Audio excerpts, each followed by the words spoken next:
Cardiovascular disease is a serious threat to our nation's health. It's the #1 killer of both men and women in the United States. You see and hear about it constantly in the news and media. You hear about neighbors and loved ones suffering from it, or you may even suffer from it yourself. Heart disease is among us. It's the #1 killer of adults in the U.S. It accounts for more deaths than the next 7 major causes of death combined. This is a serious problem that requires both our attention and concern. This video contains pertinent information about heart disease and discusses topics such as risk factors associated with heart disease, new research and findings on the development and prevention of heart disease, and things you can do to decrease your risk of developing this life-threatening condition. The statements in this video have not been evaluated by the Food and Drug Administration. The information presented is for educational use only. Please contact your doctor if you want to learn about preventing or treating heart disease. Heart disease is sometimes called an equal opportunity killer. It affects both men and women, all ethnicities, and people of all ages. While we tend to think of it as a man's disease, in fact it affects as many women as men, especially after menopause. And what is of most concern is that women are less likely to show warning signs, and the clinical presentation may differ from men to women. Caucasians, African Americans, Asians, and other ethnicities alike are also all affected, leaving no one behind. What about age? Oh yes, heart disease affects all ages. Like many other chronic diseases, while it's more prevalent in older populations, even young adults exhibit signs of heart disease. Is heart disease a concern for everyone? Absolutely. All individuals should be concerned about heart disease, but there are certain risk factors that predispose individuals to this life-threatening condition. Let's examine these for a moment. Some risk factors include things you can control, which are known as modifiable risk factors, while others you cannot control, which are known as non-modifiable risk factors. Let's start with those that you cannot control.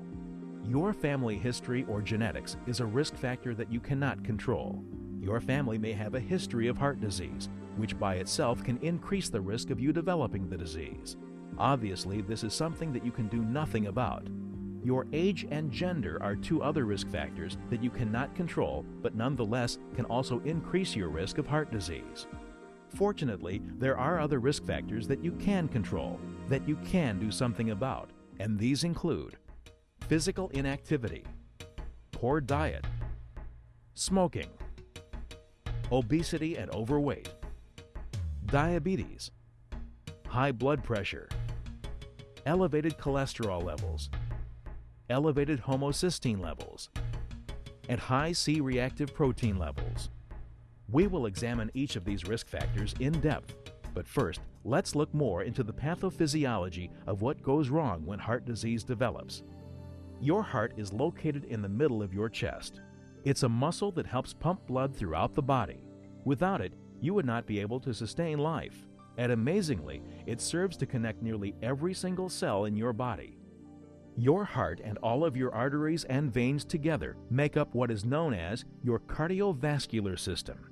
This transportation system allows oxygen, nutrients, and important molecules to travel to your cells while picking up harmful substances and waste products that are released from your cells. The heart itself, which is known as the myocardium, is made up of 4 chambers: the right ventricle and right atrium, and the left ventricle and left atrium. These chambers are separated by valves, which help keep the blood flowing in one direction. There are 2 pathways of blood circulation to and from the heart. The first occurs between the heart and lungs and is known as the pulmonary system. Oxygen-poor blood travels through the right atrium and right ventricle to the lungs, releasing carbon dioxide and other excretory gases in exchange for new oxygen and nutrients. The newly oxygenated blood then travels back to the heart. Once it reaches the heart, the blood is pushed through the left atrium and left ventricle and out to the body through the aorta. An intricate system of arteries and capillaries make up the transportation system that distributes fresh oxygen and nutrients to nearly all of the cells, muscles, and organs in the body, as well as picks up excretory wastes and carbon dioxide. If you think of the heart as a pump, then your arteries, veins, and capillaries, which carry blood to and from the heart, are your body's plumbing system. Similar to a highway system, the bloodstream is nothing more than an intricate transportation network for exchanging nutrients, gases, and other materials between and among various tissues, muscles, organs, and cells. Your cardiovascular system as a whole represents a truly amazing system. However, your heart will not work if it does not have a continuous supply of oxygen at all times. There are 3 large coronary arteries which supply oxygenated blood to the heart. When any of these arteries become blocked, the supply of oxygen to the heart is compromised, and your heart may no longer function properly. A significant disruption of oxygen to your heart muscle can result in the death of heart tissue and possibly result in a myocardial infarction, or what is commonly known as a heart attack. In instances when these coronary arteries become clogged but not completely blocked, the heart then has to expand and work harder to ensure that it's getting enough oxygen to do its job. This places an extra burden on the heart and over time causes weakening of the heart muscle itself. What causes arteries to become clogged? Once ingested, cholesterol and fat from the diet must travel through the bloodstream attached to particles known as lipoproteins. LDL is a type of lipoprotein that is often referred to as bad cholesterol. LDL is susceptible to oxidation by free radicals with unbalanced electrical charges. Once oxidized, the LDL particles can adhere to the arterial wall and cause lesions to develop. This type of injury to the arterial wall, in turn, causes inflammation by sending a host of immune cells to the scene. This process sets up a chain reaction of inflammatory cells, chemicals, and fatty deposits that clog up the artery. Over time, more and more of these cholesterol and fatty deposits accumulate on the arterial wall. This development in the arteries is known as plaque formation, or atherosclerosis, and results in the narrowing of the arterial diameter. As the blood vessel diameter narrows, the heart must work even harder to pump blood through these arteries. When blood is pumping through a more narrow vessel, high blood pressure or hypertension can result. As plaque formations develop along the arterial walls, the risk increases for a rupture. The plaque can break off of the wall and cause a blockage of the artery. New research now shows that many of the ruptures that cause heart attacks and strokes are not from large plaque formations, but rather those that are moderate or smaller in size, which are much more common. Therefore, it's very important that you protect and promote the health of your arteries, veins, and heart to reduce your risk of atherosclerosis and heart disease. While heart attack and stroke are the major complications associated with atherosclerosis, there are other smaller markers which help identify heart disease before it results in such serious complications. High blood pressure, which can result from atherosclerosis, occurs as a result of the same volume of blood being required to travel through arteries with much smaller diameters. Your blood pressure is a measure of the amount of pressure exerted on the arterial wall by the blood, both during contraction of the heart, which is the systolic reading or the top number, and during relaxation of the heart, which is the diastolic reading or bottom number. Another marker of heart disease is elevated cholesterol and blood lipid levels. Cholesterol comes from 2 sources, from the foods you eat and from the cholesterol that your own body makes in the liver. When you consume foods that contain fat and cholesterol, these particles are absorbed from the intestines and carried through the bloodstream via particles known as lipoproteins. The more fat and cholesterol that you consume, the more that must be carried through the blood and distributed to various tissues and organs, and the more that are susceptible to oxidation and plaque formation. Your body also makes its own cholesterol within the liver by way of a special enzyme known as HMG coenzyme A reductase. The cholesterol made by this enzyme is also carried through the body via lipoproteins and is also susceptible to oxidation. Homocysteine is a third marker for heart disease. Homocysteine itself is an amino acid that is a natural byproduct of protein metabolism. However, when high levels of homocysteine are found in the blood, this amino acid can be toxic and can contribute to the formation of atherosclerotic plaque. As a result, it's important to maintain normal levels of homocysteine. Fortunately, homocysteine can be converted back into a non-toxic amino acid known as methionine in the presence of certain B vitamins. C-reactive protein, another marker for heart disease, indicates inflammation within the arteries. When plaque causes inflammation in the artery, C-reactive protein levels rise in the blood as a result of this inflammation. While C-reactive protein is not itself damaging to the arteries, it is a predictive measure of inflammation in the arteries, which can be damaging. Each of the markers just mentioned can be detected by diagnostic tests provided by your physician. It's important to test these markers regularly so that you and your physician can more appropriately assess your risk of heart disease. However, early prevention prior to the appearance of these markers is preferable. Now that you are familiar with heart disease and how it develops, let's look at what you can do to reduce your risk. A healthy heart starts with a healthy lifestyle. It's very important to strive for optimal health throughout your lifetime to promote the health of your heart before it's too late.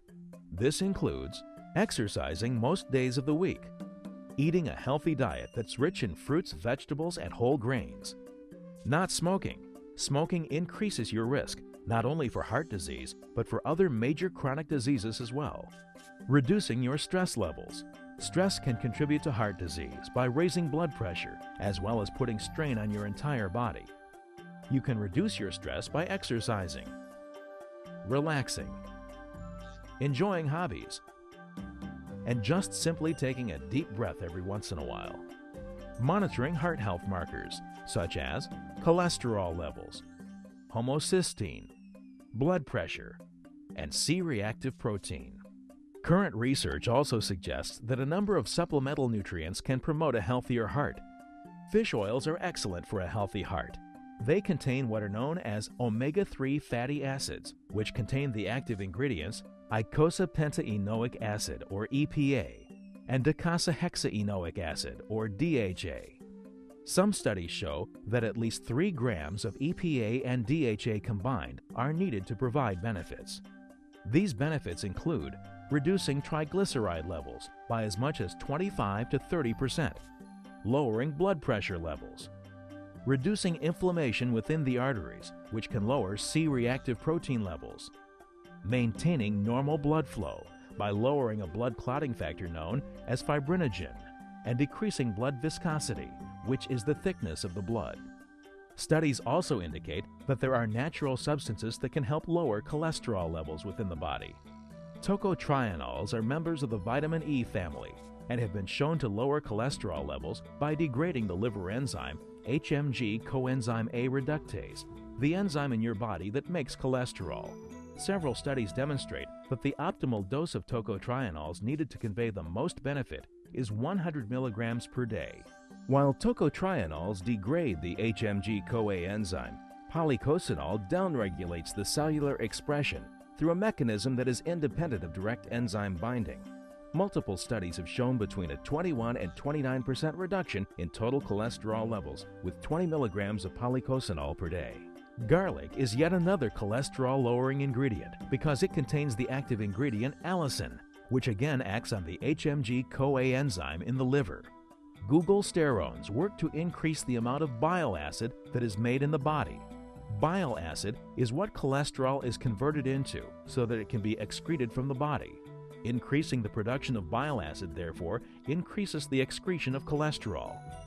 Cassia nomami works to lower cholesterol in the body by binding to intestinal enzymes, which break down fat. As a result, less fat and cholesterol is absorbed from the diet. Beta-sitosterol competes with cholesterol for absorption from the small intestine, so that again, a smaller amount of cholesterol is absorbed from the diet. In addition to cholesterol, we also talked about the role that homocysteine plays in the development of atherosclerosis. B vitamins aid in the conversion of homocysteine into the non-toxic amino acid methionine. Studies show up to a 50% reduction in homocysteine levels with supplementation of the B vitamins, folate, vitamin B6, and vitamin B12. In order to promote a healthy heart, you also have to promote the health of the arteries and veins that supply blood to that heart. Lowering cholesterol and homocysteine levels participate in this initiative, but other ingredients can also help promote arterial health in other ways. Garlic yields many benefits for the arteries because it also helps reduce platelet aggregation, which occurs when blood clots around a lesion in the arterial wall. It also helps support the elasticity of the arterial wall and helps protect against plaque formation. Similarly, Google sterones also help reduce platelet aggregation and protect against plaque formation. Hawthornberry, an antioxidant, helps dilate the blood vessels to improve blood flow and promote the structural integrity of the arteries themselves. Antioxidants can also help reduce the number of free radicals within the bloodstream so that fewer are available to attack LDL particles. Numerous studies illustrate the benefits of these heart-healthy nutrients. As part of a daily regimen, you can protect the health of your arteries, veins, heart, and entire cardiovascular system with these ingredients because of their proven positive effects. In combination with a healthy lifestyle that includes regular exercise and a healthy diet, you can take charge of your cardiovascular risk. Don't become part of the overwhelming statistic that heart disease has become in the United States. Become proactive. Start protecting you and your family today. Make the commitment. The road to a healthy heart starts with you.